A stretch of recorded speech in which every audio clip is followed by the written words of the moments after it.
नमस्कार दोस्तों। आज की इस वीडियो में हम सीखने वाले हैं क्लास 10th का जो हमारा मैथ चल रहा है उसकी प्रश्नावली 12.2।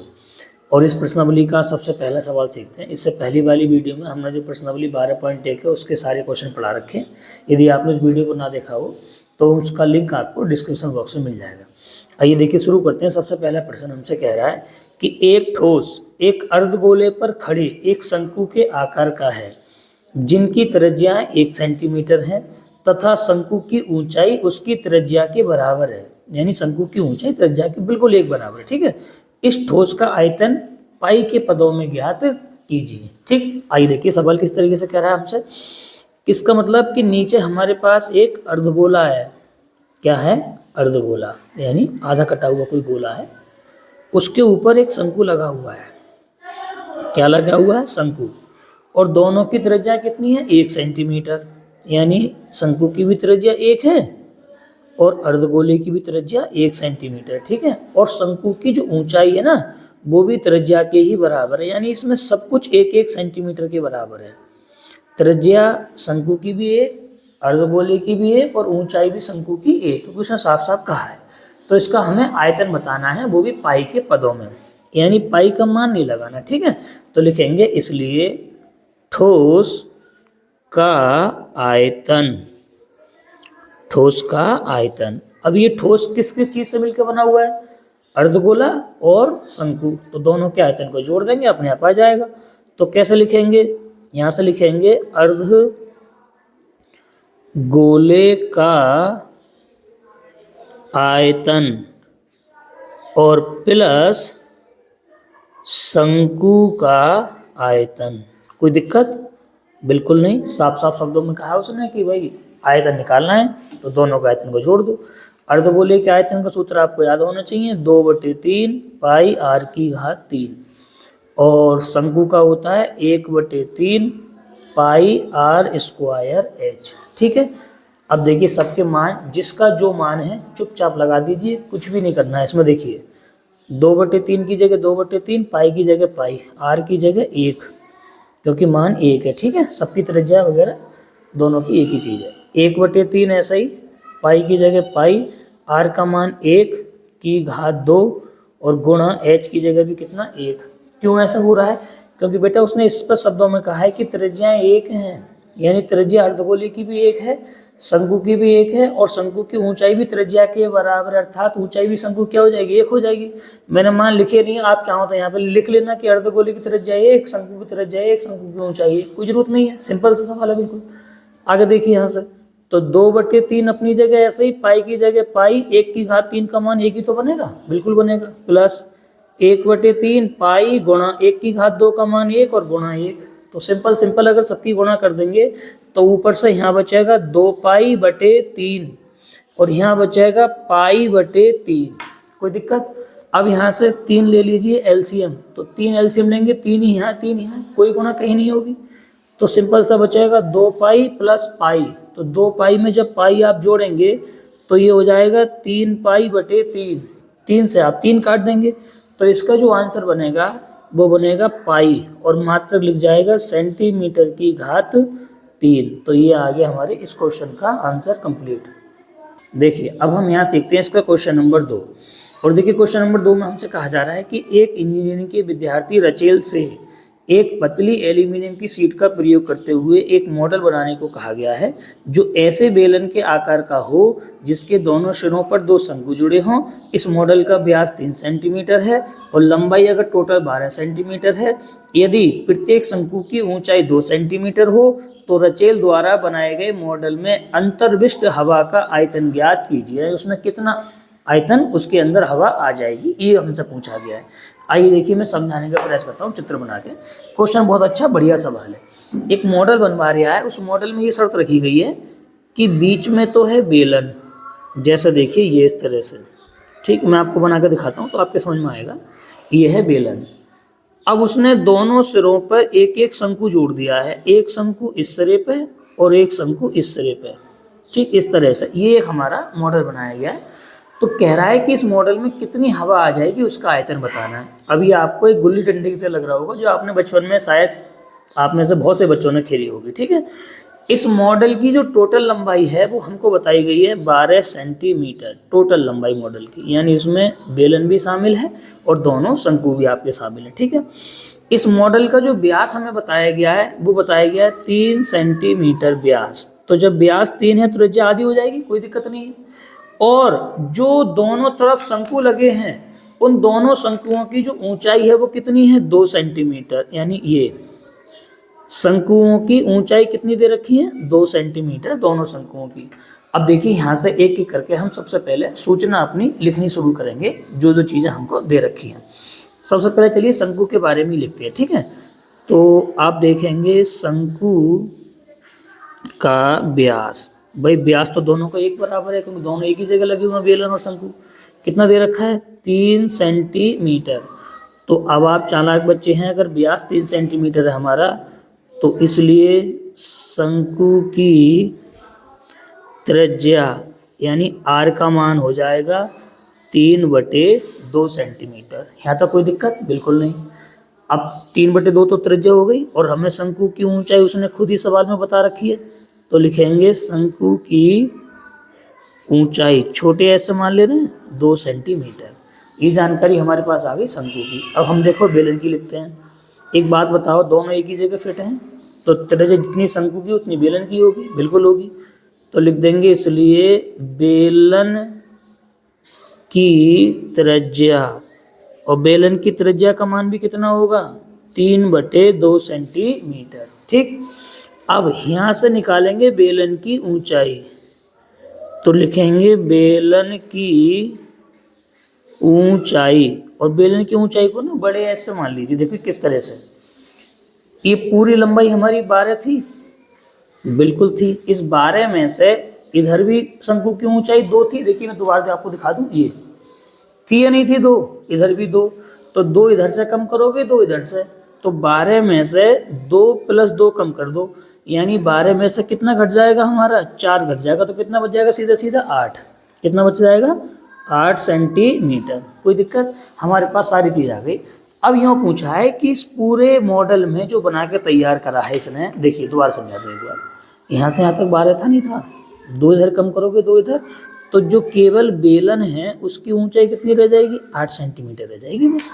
अब इसने ये पूछा है कि इस पूरे मॉडल में कितनी हवा आ सकती है उसका आयतन बताना है। ठीक है, तो हम देखिए किस तरीके से लिखेंगे। अब यहाँ से भाषा तो लिखेंगे, इसलिए मॉडल में भाषा वही लिखेंगे जो हमको दे रखी है। ठीक है, अंतर्विष्ट, मॉडल में अंतर्विष्ट हवा का आयतन, तो कितनी हवा आएगी इसमें, जितना इसमें टोटल अंदर आ सकता है। और इसमें कौन कौन शामिल है, हमारे पास शामिल है इसमें भैया बेलन और प्लस 2 शंकु।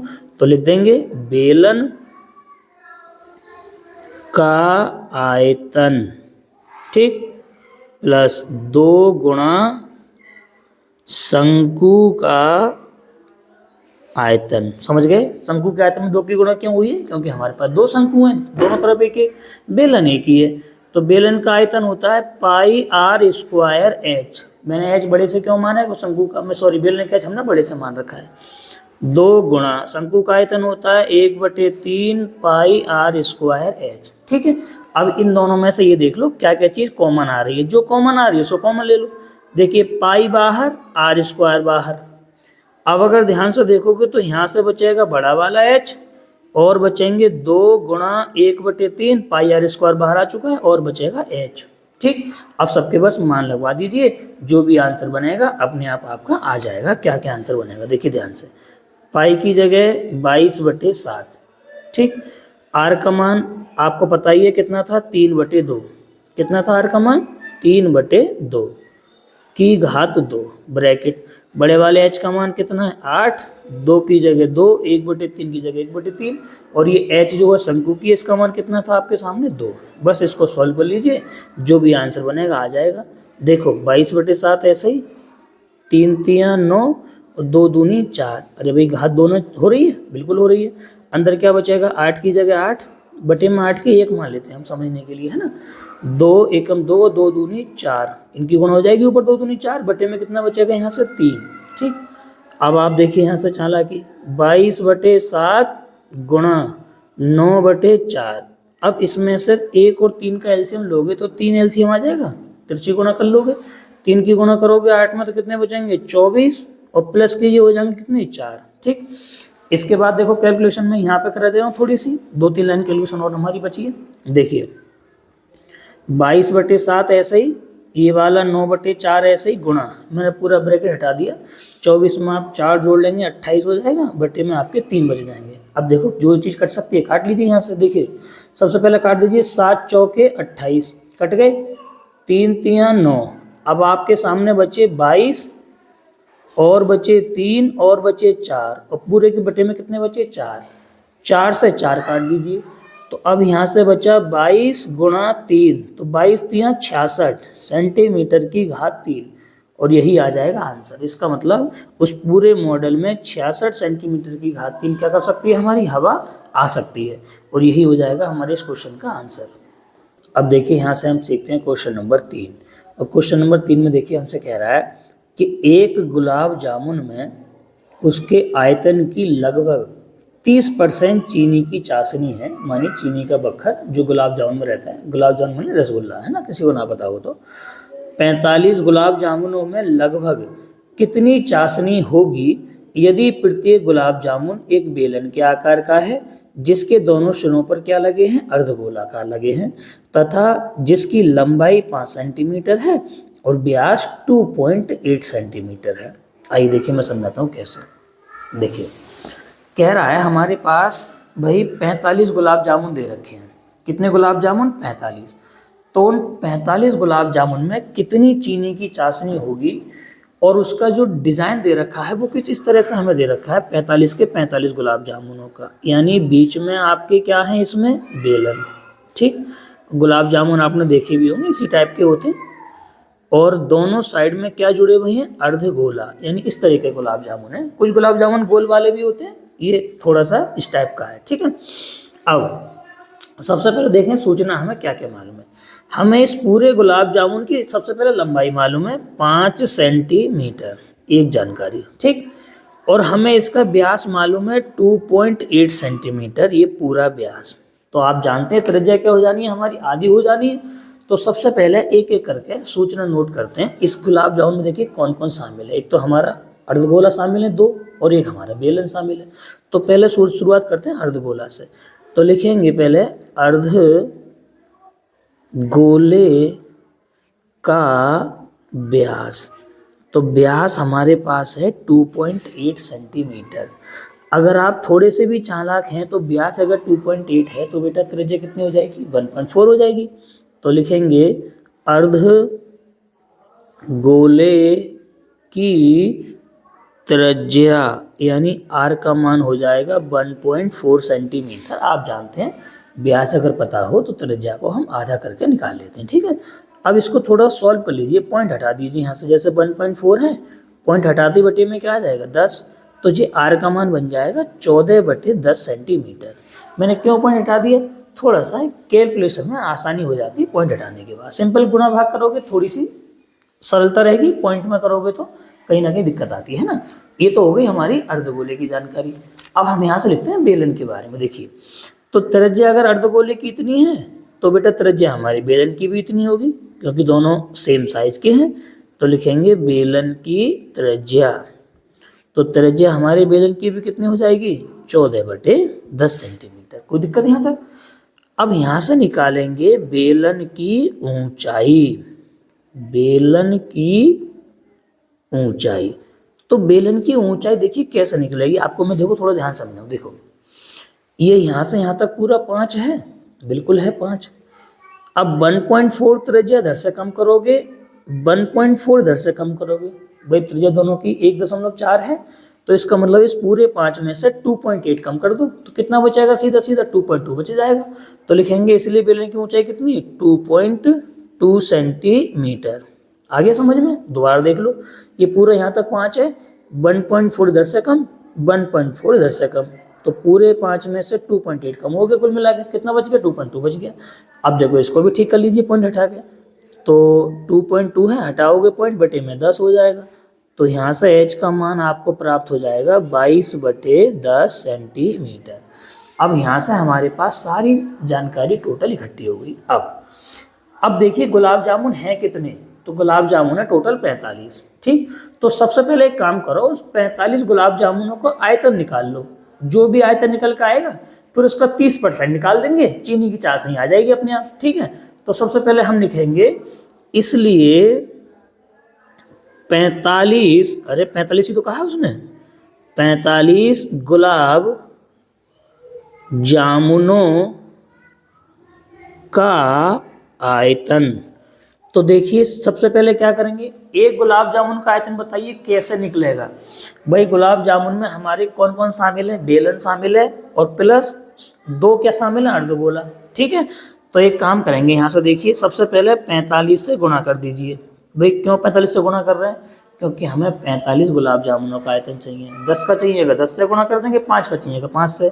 अब गुलाब जामुन का आयतन निकलेगा कैसे भाई, बेलन का आयतन, बेलन का आयतन प्लस दोनों अर्धगोलों का आयतन, दोनों अर्धगोलों का आयतन, दोनों को मिला के। ठीक है, अब यहाँ से देखिए सॉल्व करेंगे।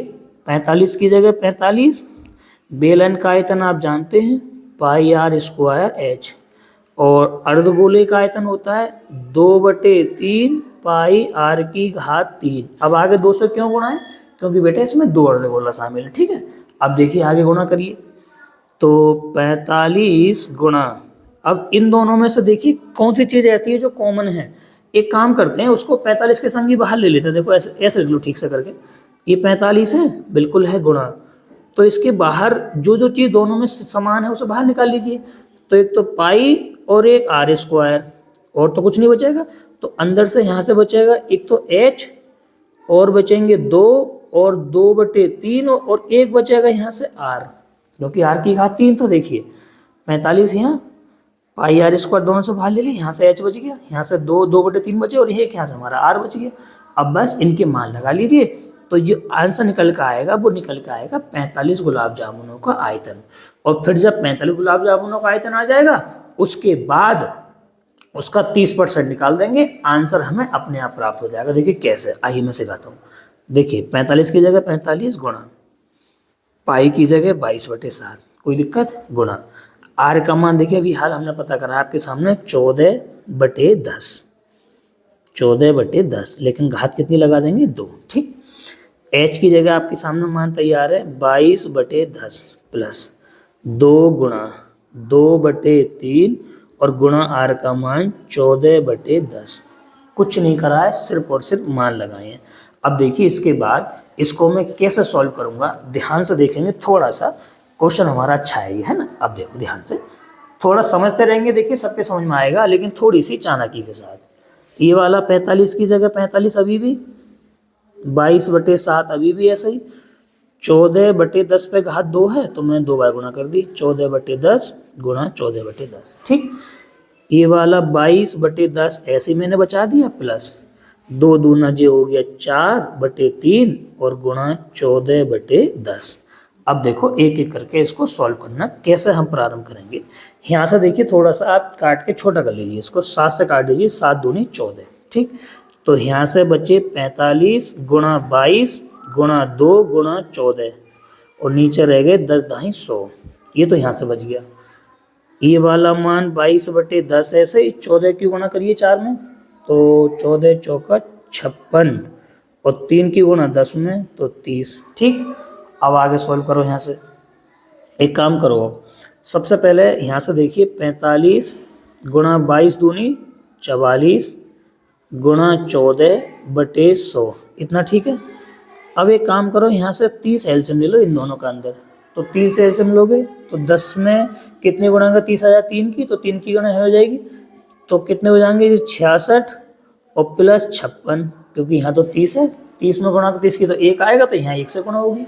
अब अगर देखोगे यहाँ से तो 45 की गुणा करोगे आप सबसे पहले 44 में, तो ये आ जाएगा 1980, और गुणा हमारे कितने बचेंगे 14। ठीक, बटे में हमारे पास 100 तैयार है पहले से ही, इनको आप जोड़ोगे 66 और 56 को, तो ये बन के तैयार हो जाएगा आपका 66 56 कितने हो जाएंगे 122। ठीक, बटे कितनी आपकी 30। अब देखो और फिर से यहाँ से क्या क्या मान बचेगा। 1980 की गुणा जब आप 14 में करवाएंगे तो ये आ जाएगा 27,720, ठीक। और गुणा में रह जाएगा 122 और 100 की गुणा कर दीजिए किसमें 30 में।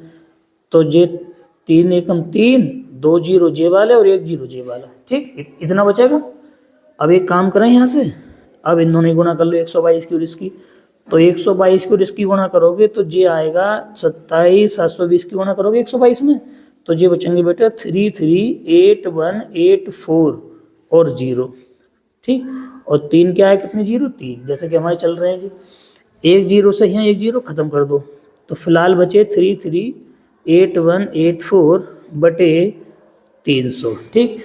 अब आप ये समझो कि ये हमारा 45 गुलाब जामुनों का क्या निकल के आ गया, आयतन। तो यहाँ लिख दो सेंटीमीटर की घात 3। क्या ये आंसर आ गया? जी नहीं। अगर 45 गुलाब जामुनों का आयतन पूछा होता तो ये आंसर आता, लेकिन उसने ये कहा है कि हमें चीनी की चाशनी बताओ, तो लिखेंगे इसलिए चीनी की चाशनी की मात्रा। और उसने बड़े साफ शब्दों में कहा है कि चीनी की चाशनी की मात्रा जो है ना, आयतन का 30% है। किसका है? आयतन का 30%। तो टोटल आयतन का 30%। अब आपको परसेंटेज निकालना यहाँ से आना चाहिए। आयतन आपके सामने ये है 338184 बटे कितने 300, ठीक। और 30% आप निकालना जानते हैं, गुणा 30 और बटे में 100। परसेंटेज तो निकालते हैं, बिल्कुल निकालते हैं। सॉल्व करिए, देखो 30 से डायरेक्ट काट लो तो कितने हो जाएंगे, ये 10 बार कट जाएगा 300। तो अब यहाँ से इस पूरे मान में से बचेगा 338184, बिल्कुल बचेगा। और 10 की गुणा हो जाएगी काय में 100 में, तो ये हो जाएंगे आपके 1000। कितने हो जाएंगे 1000। अब बटे में कितने जीरो हैं 3, तो 3 के बाद गिन के पॉइंट लगा दीजिए 1 2 3, तो यहाँ आ जाएगा 0.338.184 आ गया। अब बस इसका क्या कर दीजिए, आप आंसर निकाल दीजिए। तो या तो देखिए इतना आ रहा होगा 3318.4 सेंटीमीटर की घात 3। अगर इसका राउंड फिगर बनाओगे तो यह यहाँ छोड़ा होगा 338 सेंटीमीटर की घात 3, ठीक है। या ये आंसर होगा या ये, इन दोनों में से कोई सही एक आंसर होगा, ये हो जाएगा आपका आंसर। समझिए क्या करा हमने। देखिए दोबारा समझा दूं, पहले हमने 45 गुलाब जामुनों का आयतन निकाला, वो हमारा ये आ गया। अब अगर आयतन पूछा होता तो हमारे यही आंसर खत्म हो जाता, लेकिन उसने पूछा है चीनी की चाशनी। तो चीनी की चाशनी कितने परसेंट है, 30%। तो पूरे आयतन का हमने 30% निकाल दिया, तो हमारा ये आंसर आ गया, ठीक है। इस तरह से इस क्वेश्चन को पूरा सॉल्व कर पाओगे आप। देखिए हम यहाँ सीखते हैं इसका क्वेश्चन नंबर 4। क्वेश्चन नंबर 4 में देखिए हमसे कह रहा है कि एक कलमदान घनाभ के आकार की एक लकड़ी से बना है, जिसमें कलम रखने के लिए 4 शंकुआकार गड्ढे बने हुए हैं। कलम मतलब पेन, ठीक है। घनाभ की विमाएं हमें दे रखी हैं 15 सेंटीमीटर गुणा 10 गुणा 3.5। प्रत्येक जो शंकु के आकार का जो गड्ढा बनाया गया है उसकी त्रिज्या दे रखी है 0.5 सेंटीमीटर और उसकी गहराई अर्थात ऊंचाई दे रखी है 1.4 सेंटीमीटर। तो पूरे कलमदान में लकड़ी का आयतन ज्ञात कीजिए, ये हमसे क्वेश्चन पूछा जा रहा है। आइए देखिए किस तरीके से इसको सॉल्व करेंगे, मैं यहाँ से आपको समझाता हूँ। देखिए ध्यान से आप समझते हैं, देखो यहाँ से। तो सबसे पहले आप ये समझें कि हमें दे रखा है एक घनाभ। क्या दे रखा है? घनाभ। देखिए इस तरह से चित्र थोड़ा ध्यान से समझ लेंगे तो क्वेश्चन थोड़ा सा आपको आसान लगेगा। ये हमारा यहाँ से घनाभ है, ठीक है। ये कोई लकड़ी का है। अब इसमें क्या करा है, इसने 4 शंकुआकार गड्ढे बनाए हैं कलम रखने के लिए, यानी पेन रखने के लिए। कितने गड्ढे बनाए हैं? 4 इसके अंदर, इस तरह से, ठीक। आपने कभी प्रिंसिपल के ऑफिस वगैरह में कभी गए हो तो इस तरह से आपको गड्ढे रखने को मिलते हैं। इसमें देखो इस तरीके से पेन फंसा दिया जाता है, ये ऐसे करके ऊपर से, है ना। तो इस तरह से इसे क्या बोला जाता है? कलमदान। तो अब यहाँ से जो भी सूचना दे रखी है पहले उसको लिख लीजिए। तो जो हमारा घनाभ दे रखा है उस घनाभ की देखो क्या क्या चीज़ दे रखी है हमें। सबसे दे रखी है पहले घनाभ की लंबाई। तो हमको दे रखी है घनाभ की लंबाई यानी एल का मान कितना दे रखा है? 15 सेंटीमीटर, ठीक। एक जानकारी। दूसरी जानकारी, घनाभ की चौड़ाई यानी बी का मान दे रखा है कितना 10 सेंटीमीटर। ठीक, तीसरी जानकारी घनाभ की ऊंचाई, घनाभ की ऊंचाई यानी एच का मान कितना दे रखा है 3.5 सेंटीमीटर। ये तीनों मान हमें दिए गए। अब जो गड्ढे बनाए गए हैं शंकु आकार उसकी भी सूचना दे रखी है। क्या क्या दे रखा है भाई, तो लिखिए शंकु की त्रिज्या, शंकु की त्रिज्या यानी आर का मान दे रखा है 0.5 सेंटीमीटर। तो एक काम न करें, यहाँ से पॉइंट को हटा दें तो कितना बन जाएगा, ये 5/10 बन जाएगा। और इसको और सॉल्व करके करोगे तो 5 एकम 5, 5 दूना 10, सीधा सा बन जाएगा 1/2 सेंटीमीटर। ठीक है, और क्या दे रखा है, इसकी हमें दे रखी है ऊंचाई, किसकी, शंकु की। ऊंचाई का हो या गहराई का हो एक ही बात होती है। ठीक है, तो शंकु की गहराई या क्या बोल दें इसको हम, ऊंचाई, तो h का मान दे रखा है 1.4 सेंटीमीटर। फिर से वही पॉइंट हटाओगे तो सीधा सा बचेगा 14/10 सेंटीमीटर। कोई दिक्कत थोड़ी है यहाँ से, बिल्कुल नहीं। अरे सिंपल सा मान है, आप इसको 5/10 लिख लो चाहे 1/2 लिख लो काट के बाद में, और ये हो गए 14/10। अब देखिए एक एक करके मान यहाँ से किस तरह से हम निकालेंगे। तो हमसे ये पूछा है कि जो लकड़ी शेष बची है उसका आयतन बताओ गड्ढा निकालने के बाद। ठीक है, तो लिखेंगे शेष बची लकड़ी का आयतन। तो कैसे निकालेंगे शेष बची लकड़ी का आयतन, तो हम क्या करेंगे, सबसे पहले लिखेंगे घनाभ का आयतन। और बेटा घनाभ के आयतन में से 4 शंकु का आयतन क्या कर देंगे, घटा देंगे। भाई 4 ही तो गड्ढे हैं, -4 गुणा शंकु का आयतन। तो कैसे निकालोगे यहाँ से मान, तो घनाभ का आयतन निकलता है L गुणा B गुणा H। ठीक है, -4 गुणा शंकु का आयतन क्या होता है 1/3 पाई r स्क्वायर h। कुछ नहीं करना है, सिर्फ आपको मान लगाने हैं, आंसर देखिए अपने आप आएगा। L का मान कितना था 15, B का मान 10 और H का मान था 3.5। कोई दिक्कत, -4 गुणा 1/3 पाई की जगह लगाएंगे 22/7।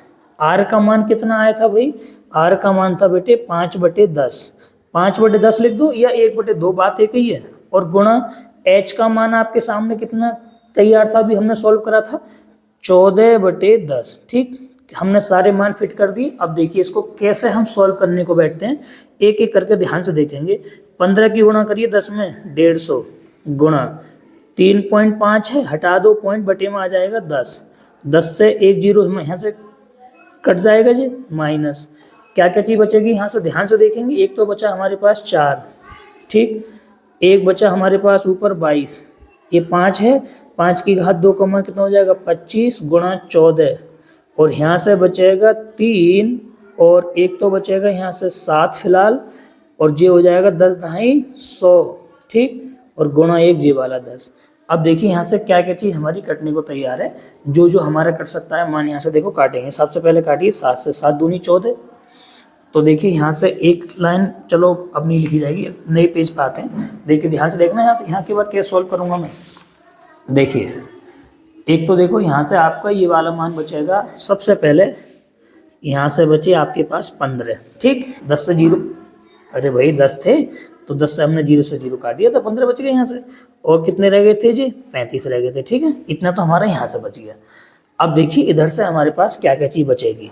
एक हमारे पास बचा यहाँ से 4 काटने के बाद 22 बचे, एक बेटा 25 बचे और एक 2 बचे, और नीचे से 3 बचेगा और 100 बचेगा और 10 बचेगा, ये तो बचा। देखो एक आध लाइन ज़्यादा आ जाए कोई दिक्कत नहीं है, लेकिन आपके समझ में आ जानी चाहिए कि कैलकुलेशन हो कैसे रही है। 15 की गुणा करोगे 35 में तो ये बचेगा 525। ठीक, 4 की गुणा करोगे 22 में तो 22 चौक कितने हो जाएंगे आपके यहाँ से 88 हो जाएंगे, बिल्कुल हो जाएंगे। 25 दूनी 50 हो जाएंगे, यहाँ से 3 और ये 100 और ये 10। अब 50 से यहाँ से काट दीजिए तो 50 दूना 100, कोई प्रॉब्लम नहीं बिल्कुल। तो अब 525 माइनस 88 ऐसे रह गए, 3 की गुणा करोगे 2 में 3 दूनी 6 और गुणा हमारे 10। तो इसे आगे बढ़ाओगे तो जे आपको प्राप्त होगा यहाँ से मान 525 माइनस 88/60। कितना आ जाएगा? 88/60। अब एक काम करो, यहाँ से थोड़ा सा काट के छोटा कर लो। चलो पहले इसको ये डायरेक्ट भाग लगा दो यहीं से ही। तो 525 88/60 का जो मान जब तुम सॉल्व करोगे तो ये आ जाएगा 1.4666 ऐसा करके चला जाएगा। ठीक है जी, करके देख लेना आप भाग। तो 525 बचेगा और अगर इसका हम राउंड फिगर बनाएंगे तो इसको मैं कर दे रहा हूँ 1.47। कितना कर दे रहा हूँ? 1.47। 525 में से 1.47 घटा लीजिए तो ये बचेगा 523.53, ठीक, सेंटीमीटर की घात 3। यानी उस घनाकार किसमें, लकड़ी के उसमें छेद करने के बाद 4 शंकु के बराबर आपको इतनी लकड़ी शेष बचेगी, 523.53 सेंटीमीटर की घात 3। ठीक है, तो ये हो गया हमारे इस क्वेश्चन का पूरा आंसर कंप्लीट। आप देखिए यहाँ से मैं एक चीज़ आपको बता देना चाहता हूँ, ये वीडियो तो हमारी यहाँ से कंप्लीट होती है, बाकी इसके जो अगले सवाल हैं आगे के वो हम किसी अगली वीडियो में सीखेंगे। ठीक है, मिलते हैं किसी अगली वीडियो में, तब तक के लिए नमस्कार।